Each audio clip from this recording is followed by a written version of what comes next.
Space Runaway Ideon came out in 1980 and was directed by Yoshiyuki Tomino, the same guy who made Gundam. The story centers around a giant combining robot called the Ideon, but the real main character is the ID, an ancient cosmic consciousness that lives inside the robot. Two civilizations end up fighting over it, humans from Earth and an alien race called the Buff Clan. The catch is that neither side realizes the ID is watching everything they do and judging them. The series follows an endless cycle of war between these two species. Both sides keep trying to kill each other despite some attempts at peace talks. Throughout the show, Tomino kills off characters from both sides, including children. He doesn't hold back at all. The Ide watches all this violence and becomes more and more disgusted with both humans and the Buff Clan. Eventually, it decides that both civilizations are too violent to exist. In the movie Be Invoked, which serves as the series finale, the Ide makes its final judgment. It unleashes its full power and completely wipes out both species. Every single named character dies. The heroes, the villains, the adults, and the children. Nobody survives. The Buff Clan's homeworld gets destroyed.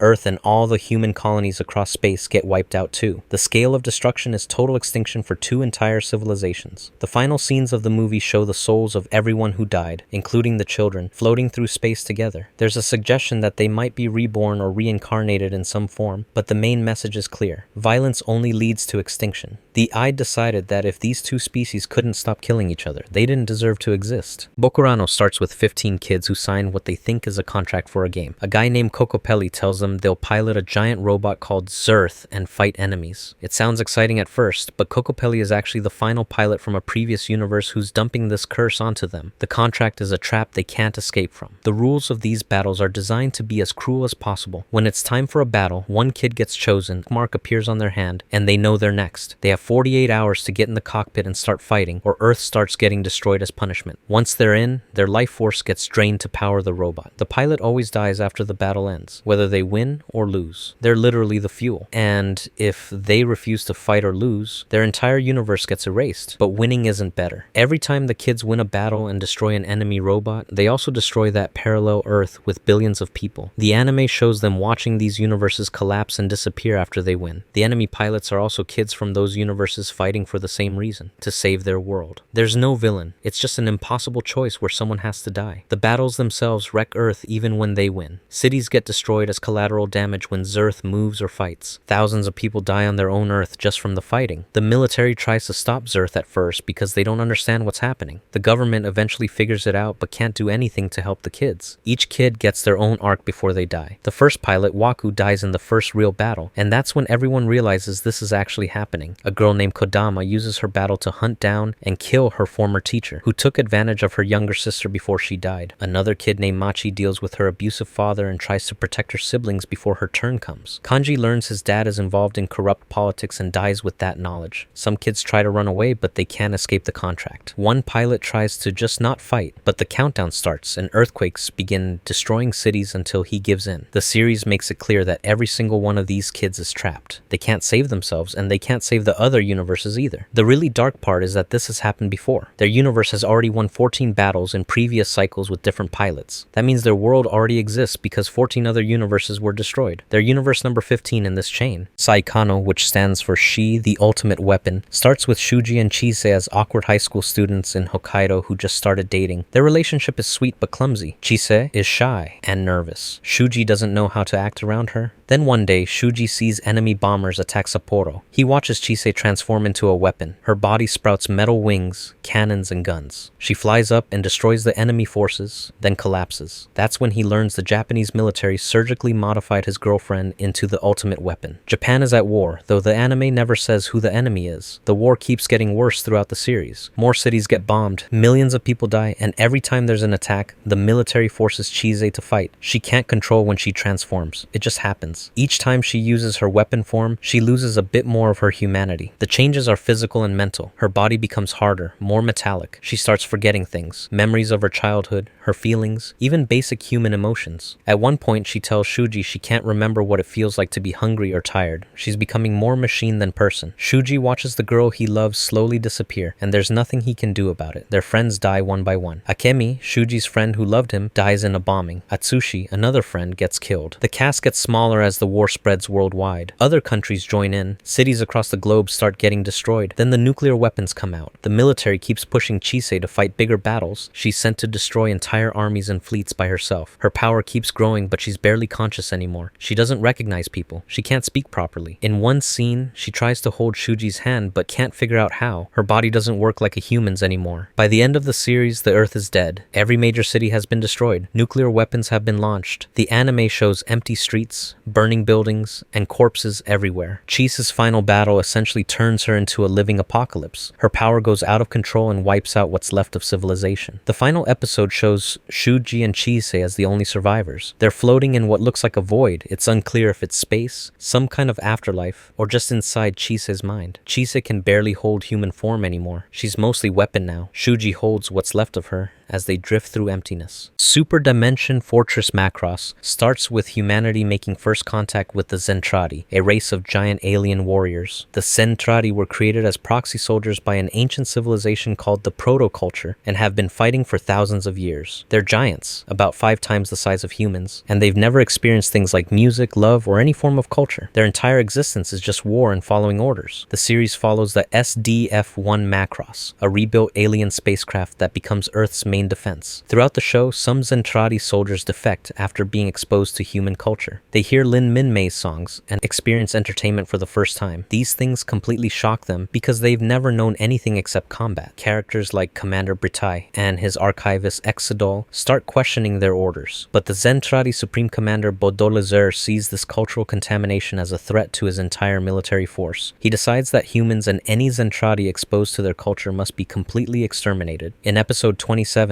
titled Love Drifts Away, Bodolzer's main fleet arrives at Earth. The fleet consists of over 4.8 million warships. The bombardment happens fast. The Zentradi fleet powers up their weapons and begins firing on Earth from orbit. Whole cities are destroyed in seconds. The attack shows buildings and entire continents getting annihilated by the barrage. Characters on the Macross watch in horror as the planet burns below them. Hikaru Ichijo, the main pilot, sees it happening and thinks about whether his friend Misa survived. Minmei wonders if her parents are dead. The scale of destruction is massive. Sources vary on exact numbers, but the bombardment kills the vast majority of Earth's population in minutes. The Alaska military base survives initially because it's deep underground. They fire back with the Grand Cannon, a massive energy weapon that destroys hundreds of thousands of Zentradi ships in one shot. But even that doesn't stop the attack. The Grand Cannon gets destroyed shortly after firing. Captain Global comes up with a plan to use Minmei's music as a psychological weapon. Since most of Bodolzer's forces have never encountered culture before, her songs will temporarily shock them and disrupt their chain of command. Minmei broadcasts her song Xiao Pai Lun across all Zentradi military frequencies while the Macross and the allied Zentradi forces launch their attack. The strategy works. Enemy Zentradi get distracted by the music and by seeing Minmei kiss Kaifun on the broadcast. While they're confused, the human and allied Zentradi forces fight through the fleet. The Macross rams straight into Bodolzer's massive mothership and fires all its reaction missiles inside, destroying it and killing Bodolzer. The battle ends with Earth as a scorched wasteland. Episode 28 jumps forward 2 years. Hikaru flies over the devastated surface and finds a field of flowers growing, the first sign of life returning. The Macross has landed in a lake, and survivors have built a new city called Macross City around it. Humans and the allied Zentradi work together to rebuild civilization from almost nothing. Texhnolyze is set in Lux, an underground city built beneath the surface world. The city is divided between different power groups: